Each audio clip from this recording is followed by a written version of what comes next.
Pag ginawa. Ayan guys, nagpaligo ako guys ng mga aso ko. Ngayon, binabad ko muna sa sabon. Si Soto guys, tinutuyo ko siya. Ayan. So, maglinis naman ako guys ng kwarto na. Ayan na. Feeling dito guys sa loob, pero gora na yan.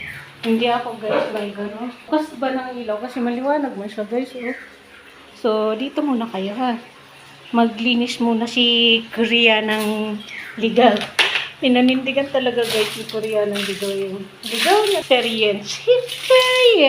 So, but anyway, ko muna siya dito sa sabon.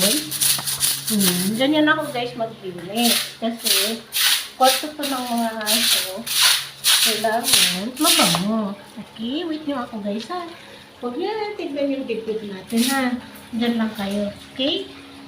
Kasi kung malinis yung mga aso guys, tapos ang kwarto, hindi mo linis, mag-aamoy aso din ulit sila. Kailangan, malinis yung iniispihan na nila. Yan mo. Mindset.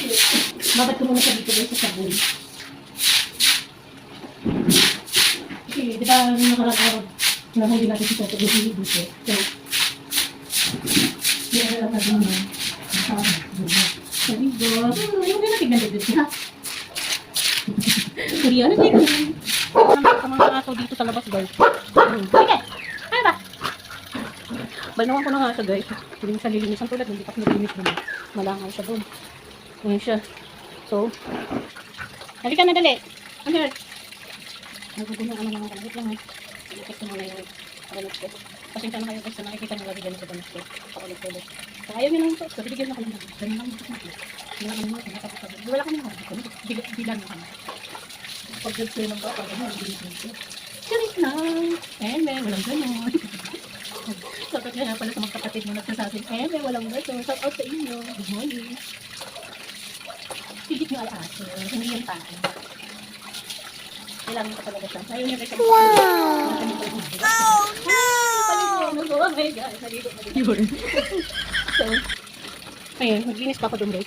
Yung sa durahin natin. Tamahan niyo ako guys ha. Guys, naglalagay nga ako dyan ng sabon kasi maglilinis nga ako doon sa hallway. Laging nag-CCR doon yung mga alaga ko. Ngiti-ngiti pag may time. Pag sinaseryoso mo yung trabaho mo at problema mo. Matigi ka ng maaga. Naku, hindi mo na makita si Lord. Ay! Makikita mo na pala si Lord. Di ba naman makatitigo? So, samahan niyo ako guys ha. Doon. Maglinis ako doon. Okay? Doon tayo. Okay? Doon tayo sa hallway. Guys, binuang-buangan ko nga kayo dyan. Baka daw matigi kayo ng maaga kung seryoso kayo sa buhay. Makita nyo si Lord. Sabi ko nga dyan ay, makikita nyo pala si Lord pag natigi kayo. Chari! Forward, nandito pa rin ako sa hallway kung saan laging iniihian ni Jig at Soto at tinataihan nga dyan banda sa may daanan namin, palabas ng pintuan namin. Nga itong i-voice over pero hindi ko na sa guys minute para naririnig nyo yung background ko na maingay. Chari! Ba guys, naglilinis na rin ba kayo ng mga inihian ng mga alaga nyo? Hindi nyo na itatanong guys, yaya nga pala ako ng mga aso dito. Kung nga pala yan inaalagaan ko, pangatlo kay mission nyo. Kung nga yan dyan ng sabon, tapos binuhusan ko yan ng tubig na walang sabon. Tapos yan, nagwawalis ako na may tubig na may sabon para mawala ba yung panghi at germ. Char. Buwangan nga ako dyan. Buwangan na guys, ikalaman nyo. So, ipapasok ko muna dito guys yung GT nyo sa loob. Kasi, silinisan ko pa siya doon banda. Ayan, may electric pan ako dyan para kay dito. Wait lang, baby. Dito ka. Halika dito. Go inside. Ayan, marunong yan, guys. Diyan ka mag-eat. Kain ka dyan. So, magbabay na ako, guys. Kasi medyo mahaba na naman itong vlogs natin. Okay, wala kasi akong ganun ngayon for today's video. Ayan. Sinama ko kayo sa journey ko sa mga aso. Kaya akala nyo, madali kumita ng pera. Kailangan ng paghirapan. Pagtanggal ng tubol, hindi, gano'n. Shout out din sa mga nag-aalaga ng mga aso, mga yayo-yaya ng mga aso. Shout out sa ating lahat. So anyway guys, ayan, tapusin ko muna dito. Tapos muna yung aking tubig. So but anyway guys, haggard version sana si Kalamon niya. Tingnan mo naman, no? Wala na sa yung buhok niya. Wala na siyang bangs, hindi na siya Korean ligaw. Pilipino na siya na haggard, charis. Pilipino naman talaga ako guys. So anyway, see you guys.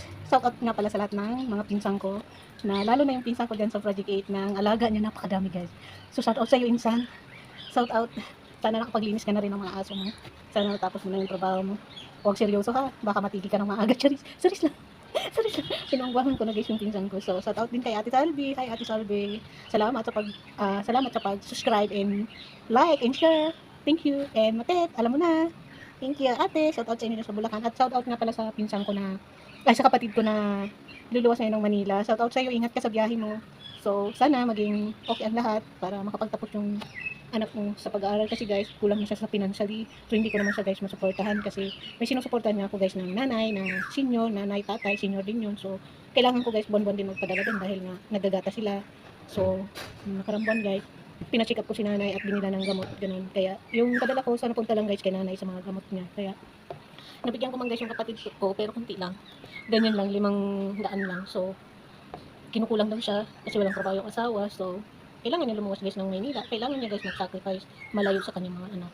Nasa college na kasi guys yung anak niya. Yung isa nasa high school, yung dalawa nasa elementary, yung isa nasa kinder. So, malaki-laki pa talaga ang lalakbayin ng kapatid ko. Kaya, shout out sa iyo, Wing. Sana mag-iingat ka.